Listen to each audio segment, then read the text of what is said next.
Ang bigat.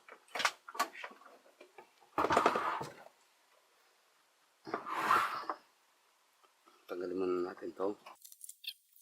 Welcome sa ating bagong video tutorial. Sa tutorial na to ay i-repair natin tong welding machine na to. So simple lang ang sira nito.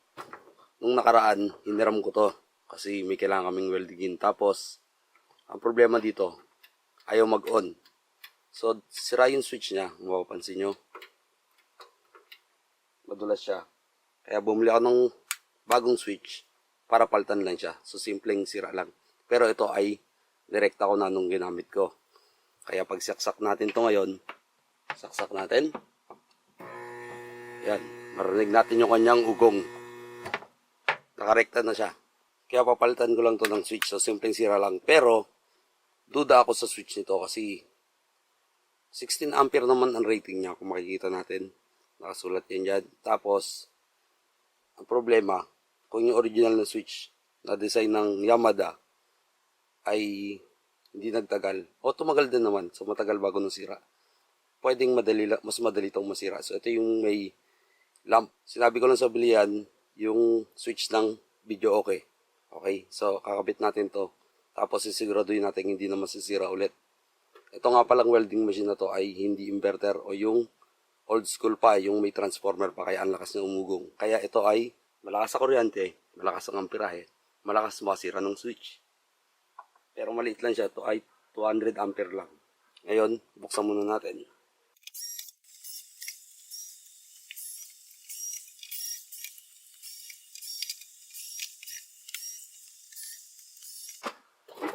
Buksan na natin. Ito yung direkta ko sa kanya noon. Itong brown, galing to sa power cord. Tapos itong blue, sa power cord din. So ito yung power cord niya. Ayan yan. Tapos itong pula, pumunta sa transformer na mismo. Tapos, ito yung matigas, diretso rin sa winding. So ito ay simpleng malaking transformer lang na adjustable siya.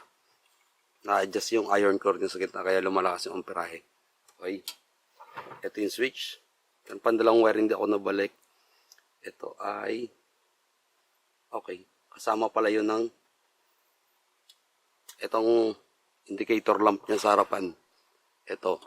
Tsaka yung exhaust fan. Okay. So, hindi ko pala ito naikabit noon. Ayan, nabunot na. Yung luwag niya pa, oh. Tapos makita natin original na switch. Ayan, connected lang siya. Ayan, parang nag-welding din siya dito, oh. Okay. So, dito nakakonect yung welding machine. According to Wikipedia, Sa Dingding is a Chinese folk singer and songwriter. Hey Google, She's a... stop. Hindi naman kita nakausap eh. So ito yung galing sa power sa taas. Tapos ito na yung sa welding machine mismo sa transformer. Tapos yung sa pan tsaka sa ilaw. Okay, so ayan o, wala siyang click. At ang rating niya ay, wow, 25 ampere. 25 ampere na sira. Ito ay 16 amps lang. Sukat na sukat kasi ito, kaya itong binili ko. Tingin ko. Sukat na sukat talaga. 6 pin din siya, pero walang ganito. So, ito 4 na pin lang ang gagamitin natin. Yung 2 pin dito ay walang connection. So, bali binuksan ko na siya. Dalawang paa niya, tong 2, tsaka tong 2A, yun lang yung may contact pag ino natin to. Double pole, double throw lang siya. O, double pole, double throw dapat. Pero double pole, single throw lang kasi wala namang connection to. Bali, close contact siya. Tapos, binuksan ko na to yung pilot lamp niya. Meron lang siyang neon light tsaka resistor na 150k ohms. Nakadiretso siya dito sa gitna. Para masubukan, sinuplayan ko tong dalawang gitna. Tapos, tinesting ko. Okay, tapos yung isa, nilagyan ko rin. Inon ko ng naka-off. Hindi nagana. Tapos inon ko ng, nilagyan ko ng power. Ibig sabihin, nilagyan ko ng power ng naka-on. Meron siya ilaw. So, ibig sabihin, yung dalawang yung contact lang yun ang gagamitin natin. Para naman mapalakas ang contact natin to o mapagtagal natin, gagamitan ko siya ng isang magnetic contactor. Siguro dito ko na lang ipupwesto. Ano po lang ng pwesto? Diyan siguro.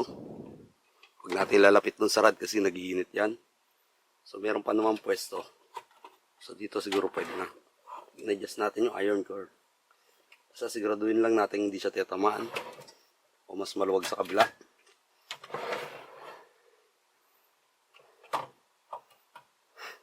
mukhang problema to Meron siyang parang overload dito. Hindi ko alam kung ano to. Pero parang overload o over temperature ganyan. Comment kayo sa baba kung alam nyo. So hanap muna natin ang pwesto tong magnetic contactor. Tapos papaliwanag ko yung wiring. So bali ganito. Nag-drawing ako ng diagram. So ito yung line 1, line 2 natin. Yung plug natin. Tapos ito yung double pole single throw na switch natin. Ito yan. Yung sira. Tapos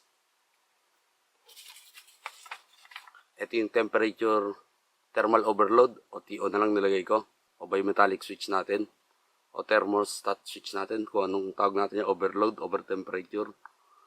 Tapos ito yung overheat lamp yung nasa unahan kasama lang nung primary coil. So transformer lang naman yung welding machine, primary coil tsaka secondary coil. Yung secondary diretso na yung electrode tsaka yung ground. Tapos itong gitna niya yung iron core na yun yung adjustable.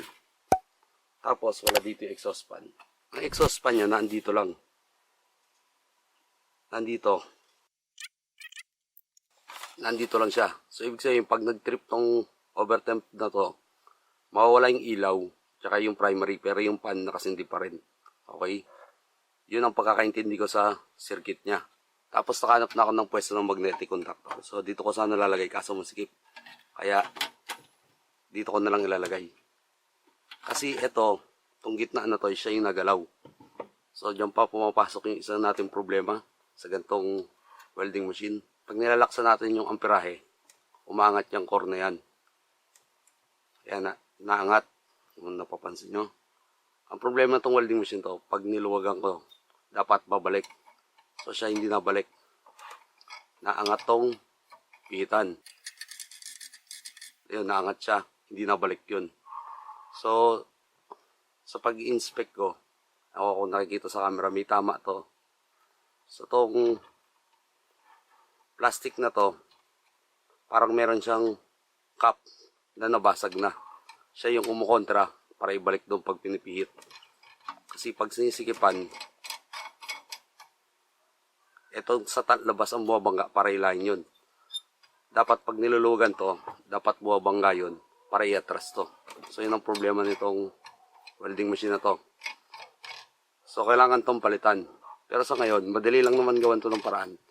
Kung gusto nyo ibalik, meron kayong ganitong welding machine. Kailangan lang ng konting persa. Itulak nyo. Kailangan malakas-lakas. Ayan, nakita nyo, matras. Medyo matigas siya. Siguro yun dapat na-lubricate din. Ewan ko lang kung pwede i-lubricate yan baka magapoy.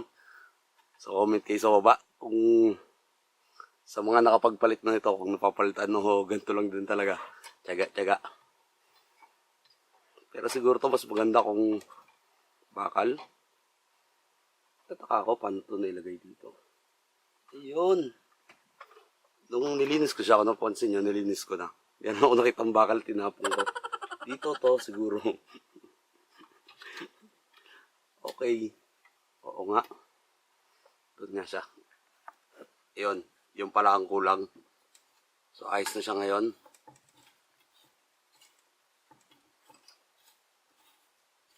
Direkta ko muna yung pan tsaka lamp. Lagay lang natin to sa jugboard. Gusto ko lang ma-testing tong exhaust pan tsaka yung lamp. On.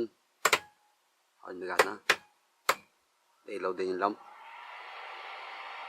So, buo pa yung pan, tsaka yung lamp. So, gawa tayo ng bagong diagram kung paano natin to i-connect. Okay? Pero butasan ko muna para nakakabit na. Ayan, nabutasan ko na siya. Ayan yung magiging pwesto niya. Ngayon, paano natin to i-adapt dito? Itong contactor, tsaka itong switch. So, itong switch, kung papalitan lang natin, okay lang naman, ganyan lang. So, yun nga, para tumagal to, gagamitan natin magnetic contactor. Ang gagawin natin ganito. So, kung ito yung line 1 tsaka line 2, ang gagawin natin, dadiretso tayo sa main contact ng contactor. So, ganito. Ayan, pagpasensya na yung ating drawing.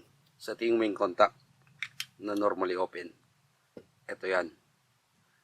Line 1 tsaka line 2. O kaya line 1 tsaka line 3. So, kahit alin dyan, line 2 tsaka line 3. Basta dalawa dyan. Tapos, wag lang tong isang to. Auxiliary contact lang yan. So, mababa yung current rating yan. Ito nga pala ay 220 volts na contactor. Tapos, ITH 20 amps. Yung I ay max current. Max I. TH ako. Anong ibig sabihin ng TH? Pero 20 ampere siya. So, 20 ampere to. Para sa akin, kaya na yan. Mas maganda, mas malaki pa konti, 30 ampere. Ang problema lang yung mounting sa bahay, medyo masikip na. Pero kung maluwag ng mounting at may 30 ampere o 40 ampere, so walang problema. Basta 220 volt. At kung titignan natin yung spec nitong welding machine na to, ito ay merong 17 ampere sa primary. Sa secondary, meron siya hanggang 200 amps. 28 volt, 24.4 volt, tsaka 23.2 volt. Okay, yung iba dyan, di ko na alam kung anong ibig sabihin. Pero 17 amps siya, yung rating niya. Pwede siyang mag-max hanggang 43 ampere. So, balik tayo dito. So, yun yung A1. Ang pipiliin ko na lang yung line 1 tsaka yung line 3. So, sabihin natin tong L1, L3. O line 1, line 2. Basta kahit alin dyan. Tapos, yung dalawang yan, magja-jumper tayo papunta sa switch. So, pupunta tayo dito sa dalawang to. Yung 2A, ito ang dalawang to. So, magja-jumper tayo papunta sa switch natin. So, ito yung switch natin na double pole. Tapos, pagbagsak nyan, ayan na yung pupunta sa coil ng magnetic contactor natin.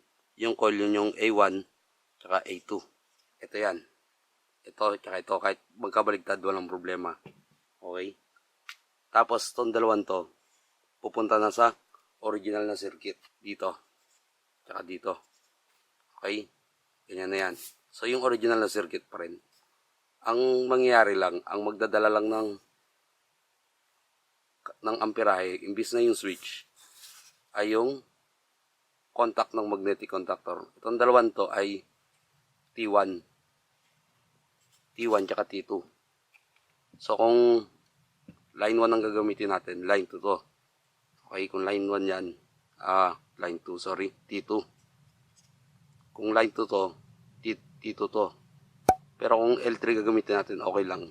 L3, T3 to. Okay? Pag on natin ng switch, saka lang gagana yung magnetic contactor papalo. Ito, magkakaroon ng contact. So, simple. Ganun lang. Tsaka yung switch nga pala, ay iilaw dito.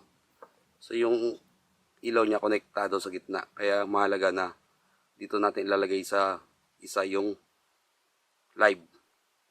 Para pag contact niya dito, papalo yung contactor, magluminate din yung switch niya. Okay? So, hindi ko nagagalawin tong circuit na to. Hayaan pa rin natin yung over temperature lang. Pwede natin baguhin pero para sa simplicity, ganyan na lang. So, parang in-amplify lang natin yung contact ng switch. Kaya tong switch na to, hindi na siya masisira. Kasi, ito na ang sasalo ng mabibigat na amperahe. O yung spark. So, ang malakas makasira dyan, yung spark. Okay, winiring ko na tong circuit na to. Ito na siya. So, manipis na wire lang ang ginamit ko dito sa switch.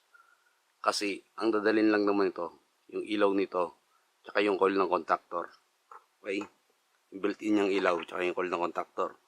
Tapos, mas pinili ko yung L1 tsaka L3 para merong pagitan. So, merong space. Kung magkaroon man ng ligaw na wire, hindi madaling magdikit yung line 1 tsaka line 2 natin. O line tsaka neutral.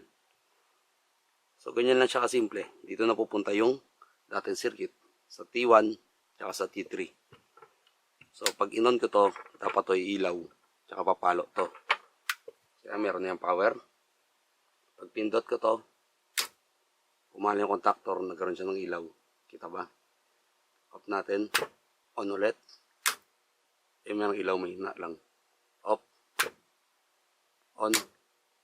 Off. Okay. So, ayos na. So, ipipix ko lang to doon. Tapos, iwawire ko. Doon ko na iwawire kasi matigas yung isang wire.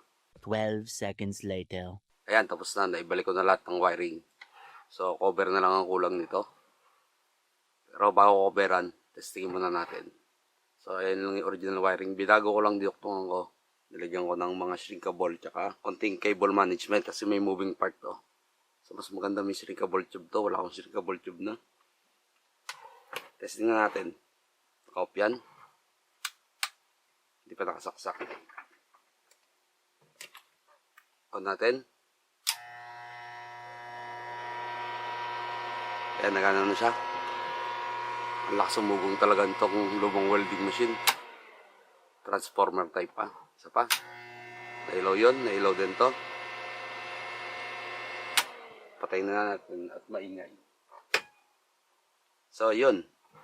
Yun yung ating simpleng pag-repair o modify para tumagal ang buhay ng switch natin. Ito nga pala ay conventional na welding machine. So, transformer type pa.